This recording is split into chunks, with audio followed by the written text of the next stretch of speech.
রূপা বড় বোন, রিয়া ছোট বোন। রূপার বিয়ে হয়ে প্রায় 15 বছর হয়ে গেল, কিন্তু কোনো সন্তান হয়নি। তাই দেখে গ্রামের লোকেরা কানা ফুসফুস শুরু করে। আত্মীয় স্বজনরাও নানান ধরনের কথা বলা শুরু করে রূপার নামে। অবশেষে রূপার স্বামী তার স্ত্রীকে নিয়ে অন্য রাজ্যে পাড়ি দেয়। সেখানেও বেশ কয়েক বছর কাটে।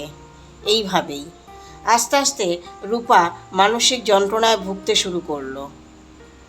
এই দেখে রূপার স্বামী তার ছোট শালীকে জানায় তার ছোট সন্তান, ছোট্ট মেয়ে রিমিকে যেন তার দিদির কোলে দেওয়া হয়। প্রথমে বোন কিছুতেই রাজি হয় না। এদিকে দেখতে দেখতে দিদি রূপা আরও অসুস্থ হয়ে পড়ে। আচমকা একদিন রূপা জ্ঞান হারিয়ে মাটিতে লুটিয়ে পড়ে। তড়িঘড়ি করে ডাক্তার ডাকেন অরুণবাবু। ডাক্তার রূপাদেবীকে দেখে বলেন রূপাদেবী প্রেগনেন্ট, কিন্তু তিনি খুবই অসুস্থ। মা ও সন্তানকে বাঁচানো খুবই কঠিন।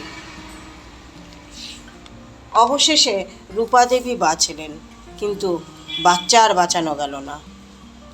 অরুণবাবু আর রূপাদেবীর সন্তানের মুখ দেখা হলো না। এই দেখে ছোট বোন রিয়ার খুব খারাপ লাগলো। রিয়া ঠিক করলো তার ছোট মেয়ে রিমিকেই দিদির কোলে তুলে দেবে। অবশেষে তাই হলো। রূপার জ্ঞান ফেরার আগেই রিয়া তার ছোট্ট মেয়ে রিমিকে দিদির পাশে শুইয়ে দিলেন। এই দেখে অরুণবাবু খুব খুশি। অরুণবাবু আর শালী রিয়া ছাড়া এই কথা আর কোনো মানুষই জানতে পারেনি। এইভাবেই আরও কয়েক বছর কেটে গেল। দিদি রূপাও বেশ সুন্দর সুস্থ হয়ে উঠল। রূপা আস্তে আস্তে সন্তানকে আদর যত্ন করে বড় করে তোলে। কিন্তু রূপার মনে একটা ছোট্ট প্রশ্ন জাগে, রিমি যতই বড় হয় দেখতে ওর মাসির রিয়ার মতো হয়ে যাচ্ছে। ওর আদব কায়দা, চাল চলন, কথাবার্তা সবই রিয়ার মতো। রূপার মাথায় এই একটা প্রশ্ন রয়ে গেল।